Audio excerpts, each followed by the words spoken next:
Maukah engkau sembuh?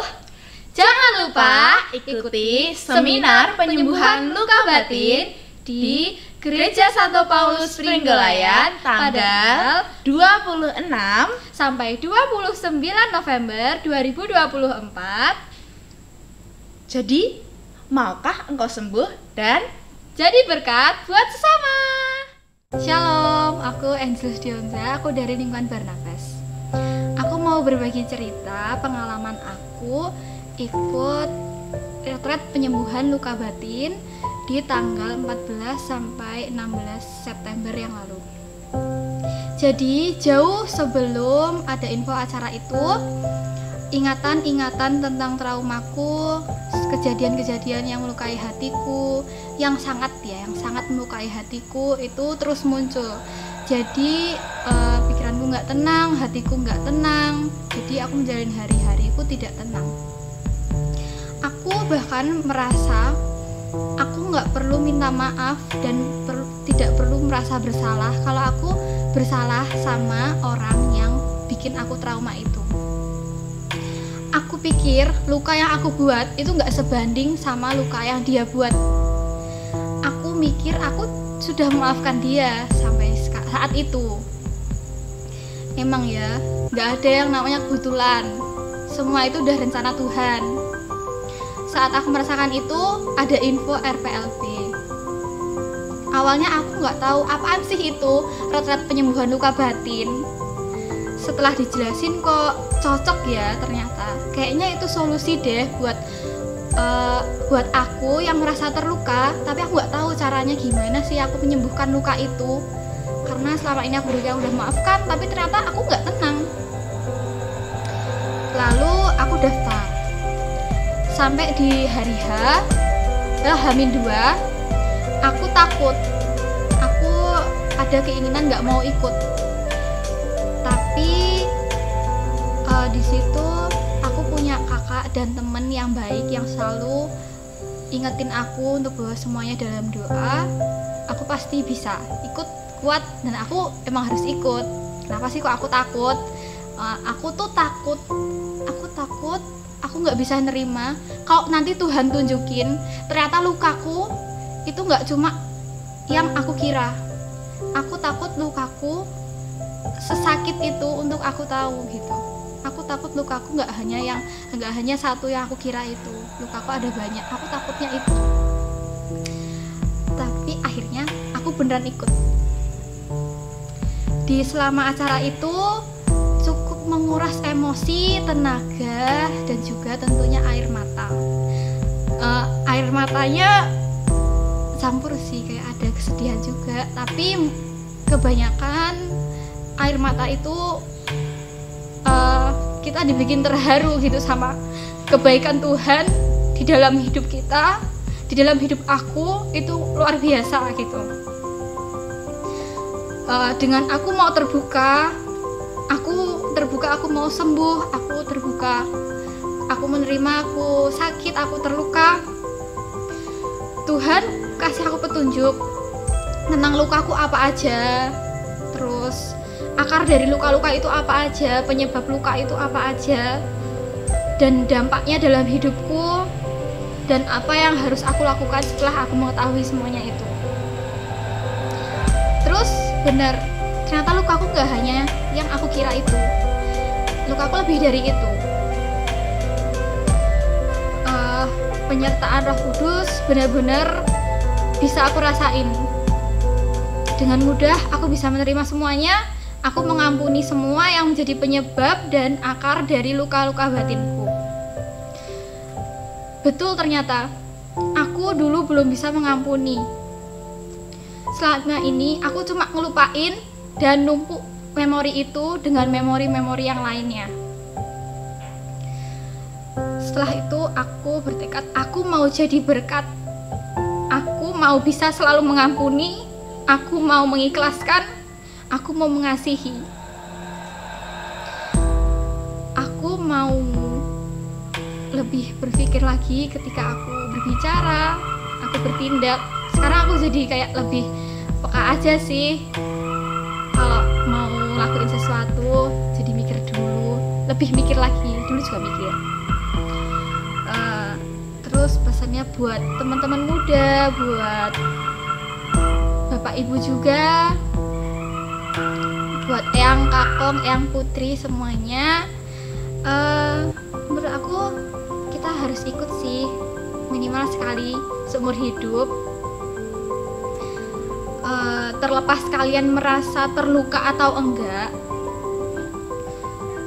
kita nggak mungkin nggak sih nggak pernah dilukai atau nggak pernah terluka sekecil apapun. Dengan kita sendiri sembuh, kemungkinan kita untuk melukai orang lain itu lebih kecil, karena orang yang terluka cenderung akan melukai orang lain. Yuk sembuh dan jadi berkat buat sesama. Shalom berkah dalam teman-teman, perkenalkan aku Meta dari lingkungan Barnabas. Kali ini aku akan menceritakan pengalamanku di tahun ini yang menurutku adalah tahun yang mengenalkanku tentang apa itu sakit dan tahun yang juga memulihkan dan menyembuhkanku. Sebelumnya aku sudah mengetahui penyembuhan luka batin ini sedari kira-kira 2 tahun yang lalu. Sebelum itu ibuku sudah mengenalkan padaku apa itu yang disebut dengan luka. Aku juga sudah dikenalkan ada kegiatan bernama seminar penyembuhan luka batin. Awalnya aku tertarik karena aku nggak tahu nih sebenarnya aku luka atau enggak ya, kok seru ya gitu. Aku nanti di sana lihat apa ya, lihat teman-teman aku ngapain gitu. Sebenarnya aku berawal dari kepo teman-teman. Lalu di bulan September itu aku mengetahui, dapat info tentang retret penyembuhan luka batin. Retret ini diadakan ya di waktu yang benar-benar pas teman-teman, karena di saat itu aku ada problem dengan diriku sendiri. Aku merasa takut tentang masa depanku teman-teman. Aku nggak tahu nih kok aku bisa merasakan itu, tapi aku merasa itu ya wajar lah, overthinking dari Gen Z zaman sekarang. Sebelum berangkat pun aku masih nggak tahu nih aku luka apa dan aku sebenarnya kenapa. Tapi beberapa kali aku merasa bahwa sikapku itu mungkin menyakiti orang lain dan juga itu bisa membuat dampak pada diriku sendiri. Lalu sampai di hari H juga aku masih ada rasa ketakutan untuk tahu sebenarnya aku tuh luka apa gitu. Bahkan sampai sesi pertama, sesi kedua aku juga masih bingung nih aku luka apa. Sampai akhirnya ada sesi di mana aku didoakan oleh fasilitatorku. Aku mencoba untuk membukakan hatiku, mau mencoba untuk menerima Kristus hadir dalam hidupku. Di situ aku baru merasakan bahwa ternyata kasihnya begitu besar. Selama 19 tahun ini aku hidup, aku gak merasa aku tuh ditinggal oleh orang-orang terdekatku. Aku tidak pernah merasa aku itu ditinggalkan oleh orang tuaku, bahkan ditinggalkan oleh teman-temanku. Malah di saat itu aku semakin yakin bahwa aku diutus di lingkungan yang benar. Lalu teman-teman, saat mengikuti itu banyak hal yang terjadi dalam hidupku. Banyak emosi, tenaga, bahkan hati yang benar-benar tersakiti itu baru terbuka teman-teman. Yang awalnya aku tidak tahu aku mau ngomong apa di sana, aku mau sharing apa, aku sakit apa, tapi ternyata Tuhan kasih tunjuk kasihnya itu begitu besar di hidupku dan Roh Kudus ada di dalam hidupku. Kalau teman-teman tanya apakah setelah mengikuti penyembuhan ini aku langsung sembuh, jawabannya enggak teman-teman, karena penyembuhan merupakan proses. Gak mungkin kan kalau teman-teman datang ke rumah sakit langsung sembuh gitu dari rumah sakit, pasti enggak kan. Teman-teman akan ada waktu untuk recovery dari rumah sakit tersebut. Nah ini sama dengan diriku, aku baru bisa sembuh setelah menjalani lebih dari 1 bulan teman-teman. Setelah penyembuhan luka batin, aku sebenarnya sudah mulai menelisik hatiku. Aku tuh sakit apa sih Tuhan? Kasih lihat aku, kasih tunjuk aku, dan kasih hatiku yang lembut ini, lembutkan hatiku supaya aku dapat mengampuni orang-orang di sekitarku.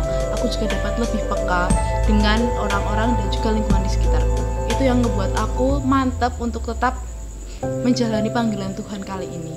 Bahkan teman-teman, kalau misalnya aku bisa ditanya lagi, selama ini pelayanan bagaimana perasaanku, aku merasa sangat bahagia. Tapi setelah aku mengikuti penyembuhan luka batin ini, aku jauh lebih peka dengan lingkungan pelayananku teman-teman.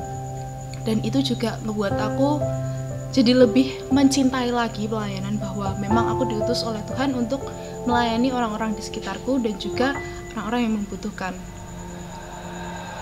Bagiku, penyembuhan luka batin ini bukanlah keharusan yang harus diikuti oleh teman-teman, tapi teman-teman harus mencobanya sih. Teman-teman paling enggak mau untuk membuka hati, membuka diri untuk mencoba sesuatu yang baru. Karena benar teman-teman, kita adalah generasi yang dibilang generasi yang cengeng mungkin, tapi teman-teman, aku percaya bahwa kalian adalah orang-orang yang aware, kalian adalah orang-orang yang lebih mengerti apa itu mental health. Jadi teman-teman, Bapak Ibu, Uti, Kakung bisa coba penyembuhan luka batin kali ini bersama dengan paroki kita, dan coba untuk membuka hati. Apakah teman-teman yang sedang menonton video kali ini benar-benar memiliki luka batin? Karena ya, orang yang tersakiti akan cenderung menyakiti orang lain, dan juga lingkungan yang merupakan lingkungan yang kurang baik pasti akan membentuk karakter seseorang menjadi kurang baik. Bagiku, kalian adalah orang-orang terbaik dan kalian adalah orang-orang yang sangat dikasihi oleh Kristus. Jadi teman-teman, sembuhkan diri kalian, jaga hati kalian supaya Kristus tetap hadir dalam diri kalian dan kalian menjadi berkat bagi sesama kalian. Terima kasih.